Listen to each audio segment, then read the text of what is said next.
आया, काफ़ी सोच विचार की और सुधार भी है।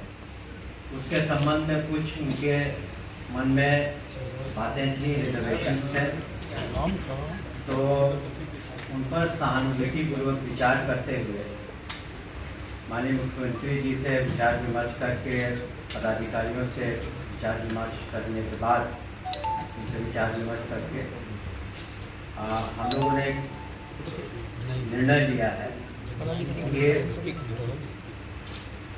जो ट्रांसफ़र नीति है, स्थानांतरण नीति है, उस पर हम लोग तत्काल स्थगित रखेंगे। दूसरी चीज़, ये जो सारी सक्षमता परीक्षाएं हैं वो सब पूरी हो जाएंगी, जो 5 चांस दिए जा रहे हैं, तो उसके बाद कम से कम सभी को एक मौका मिलेगा, क्योंकि अभी करने से जो लोग सक्षमता परीक्षा दे रहे हैं या देने वाले हैं, तो उनके साथ थोड़ा एक तरह से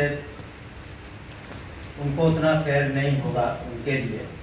इसलिए हम लोगों ने सहानुभूतिपूर्वक सभी पहलुओं पर विचार करके सोचा है कि ये जो सक्षमताएँ परीक्षाएँ हो जाएंगी और जो नीति है उसमें आवश्यकता अनुसार हम लोग कुछ बदलाव भी कर सकते हैं, लेकिन जो प्रक्रिया है इम्तहान की वो चलेगी, सक्षमता परीक्षा की।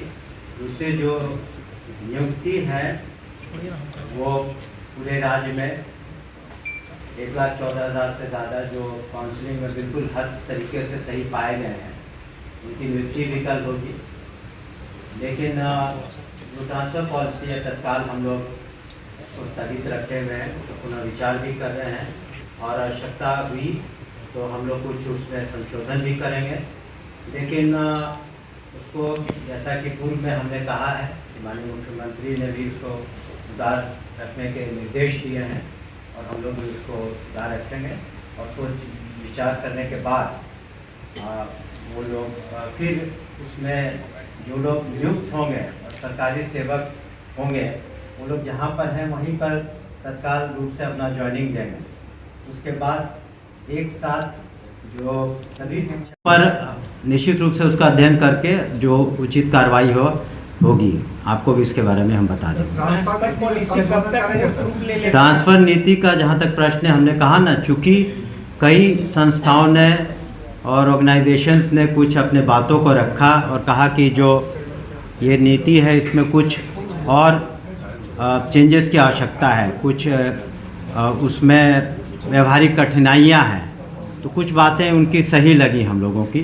इसलिए हम लोग पुनः उनसे विचार करके और पुनः इसको और लाएंगे सभी के सामने, और ये निश्चित रूप से शिक्षकों के हित में होगा।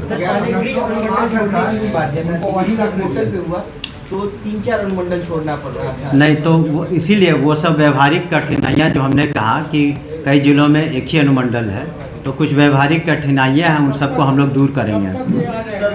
वो जब ये हमने शुरू में ही कहा कि जब 5 सक्षमता जो उनको चांस दिया जाएगा उसका रिज़ल्ट आ जाता है, क्योंकि अगर कुछ को आप मौका देते हैं, जो लोग जैसे कि कल नियुक्तियां होंगी, तो कुछ तो शेष रह जाएंगे, तो उनका जो उनकी जो मांगे हैं हो सकता है कि वो उसमें ख़त्म हो जाए फर्स्ट लॉट के साथ। तो उनका कहना था कि बाकियों को भी मौका मिलना चाहिए उतना ही जितना पहली बार पास किए हैं, क्योंकि सभी तो एक ही तरह के सक्षमता टेस्ट पास कर रहे हैं, सभी नियोजित शिक्षक थे और अब विशिष्ट शिक्षक होंगे। सर एक सवाल है सर यहाँ पर कि यदि 5 बार सक्षमता परीक्षा वो हो जाती है, ऐसे शिक्षक नियोजित शिक्षक हैं वो फॉर्म नहीं भरते हैं, तो उनके साथ क्या कीजिएगा? देखिए, उसके लिए जिन लोगों ने इम्तहान दिया ही नहीं या देंगे नहीं, 2 तरह की बात है। जो जांच पड़ताल में जिनके सर्टिफिकेट्स वगैरह सही नहीं पाएंगे तो उसमें विधि सम्मत कार्रवाई होगी। दूसरा कि जो देते ही नहीं, तो उसके लिए अलग से कमेटी बनी है, जो बिल्कुल नहीं देते हैं तो उसमें अलग से हम लोग उसमें निर्णय लेंगे। सर कल जिन्हें नियुक्ति पत्र मिलेगा उनको सेवा निरंतरता का भी लाभ मिलेगा, इतने वर्षों से कार्यरत हैं? जी नहीं, जो आप पहली बार, आप तो सरकारी सेवक हुए हैं ना, तो सरकारी सेवक तो आप जब से आपकी नियुक्ति होती है तब से आप होते हैं, और अब तो आप सरकारी सेवक होंगे और उनसे भी हम अपेक्षा करेंगे कि पूरे लगन के साथ और बिल्कुल कर्तव्यनिष्ठा के साथ अपने कर्तव्यों का निर्वहन करेंगे। वो अभी तत्काल हम लोग जो कैलकुलेशंस हैं, हम लोग तत्काल 1,14,000 कुछ है। जिन भी अधिक शिक्षकों ने परीक्षा नहीं दिया है, क्या उस पर किसी तरह की कार्रवाई की जाएगी? नहीं, अभी तो उनके चांसेस भी खत्म नहीं हुए हैं, अभी और मौके तो बाकी हैं। मौके जब पूरे खत्म हो जाएंगे, उनका प्रश्न था आपके पत्रकार का, दूसरे पत्रकार बंधु का, कि अगर कोई नहीं देता है तब क्या होता है, तो उसके बारे में हम लोगों ने एक कमेटी बना लिखी है, उसके बारे में हम लोग अलग से निर्णय लेंगे। माध्यमिक शिक्षक संघ भी तो संतुष्ट होंगे, लेकिन जो लोग को मौका शुरू में नहीं मिलता क्योंकि अभी उनको सक्षमता परीक्षा देनी बाकी है, तो उनके साथ भी हम लोग फेयर रहेंगे। तो इन्हीं कारणों से तत्काल रूप से हम लोगों ने उस पर स्थगित करने का विचार किया है। तो कोर्ट ने आज स्थगन, देखिए, जहाँ तक हमें पता है, हमने कोर्ट के ऑर्डर को नहीं पढ़ा है, लेकिन मुझे बताया गया कि वो उसमें जो पिटिशनर्स थे कुछ, उनको कुछ रिलीफ दी गई है, लेकिन पूरी तरह ट्रांसफ़र नीति पर या नियुक्ति पर इस तरह की कोई कोर्ट का आदेश नहीं है जो मुझे बताया गया। लेकिन पूर्णतः कोई रोक नहीं है किसी भी तरह की। उनको कुछ पिटिशनर्स को कुछ रिलीफ दिए गए हैं, तो उसको पढ़ के हम लोग जो कोर्ट का आदेश है, जो हम लोग को जवाब देना होगा देंगे। लेकिन ये निर्णय तो हम लोगों ने कल से ही विचार किया था और सुबह ही इस पर हम लोगों ने निर्णय ले लिया था। सर, ये नीति नहीं बनेगी कि या फिर जो बनी हुई है इसमें कुछ चेंजेस होगा? हमने कहा कि ज़्यादा संभावना जो नीति बनी है उसमें कुछ संशोधन आवश्यकता अनुसार जो मांगे विभिन्न संगठनों ने उठाई हैं, या शिक्षकों ने, या पुराने शिक्षकों ने, नए शिक्षकों ने, तो निश्चित रूप से जो बातें थी कि जो असाध्य रोग हैं या महिलाएं हैं या फिर हस्बैंड वाइफ की, वो सब बातें तो रहेंगी ही। इसके अतिरिक्त भी अगर कोई आवश्यकता हुई, हम लोग समझते हैं कि पठन पाठन में और कितनी सहूलियत शिक्षकों को हो सके, तो वो हम लोग देंगे।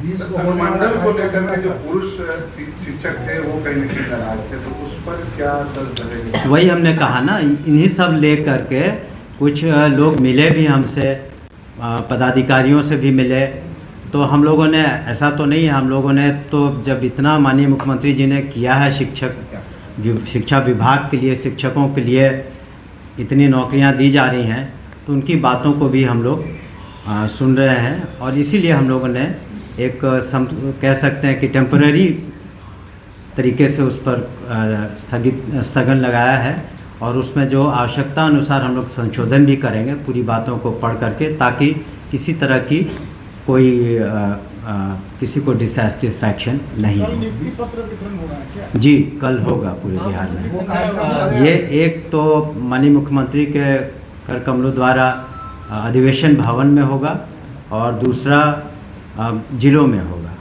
मंत्री महोदय, अभी 2 दिन से आ रहा है कि अगला बार भी शिक्षक बहाली में पेपर लीक हुआ था। अब देखिए, जो एजेंसी, एक मिनट, जो एजेंसी इसको कर रही है, तो अगर किसी तरह की शिकायत मिलती है तो उसमें निश्चित रूप से उसमें इंक्वायरी होती है, और अगर कोई दोषी होता है तो कार्रवाई होती है।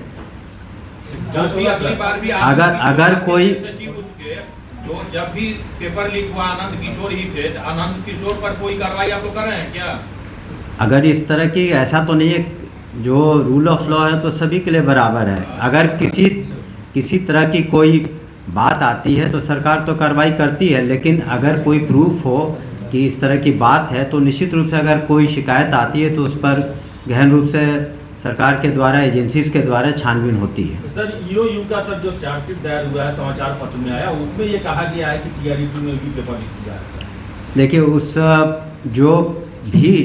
जब भी कोई जांच एजेंसी, इन्वेस्टिगेटिंग एजेंसी कुछ कार्रवाई करती है, तो वो सर्टेन रिकमेंडेशंस भी कंसर्न डिपार्टमेंट को देती है। अगर कोई रिकमेंडेशन उनके द्वारा आता, क्योंकि इन्वेस्टिगेशन करना डिपार्टमेंट का काम नहीं, उसके लिए स्पेशलाइज्ड एजेंसीज़ हैं, अगर उनके द्वारा कोई बातें लिखित में आती हैं तो डिपार्टमेंट उस पर कार्रवाई करती है। मंत्री महोदय, आपके विभाग में दिया हुआ है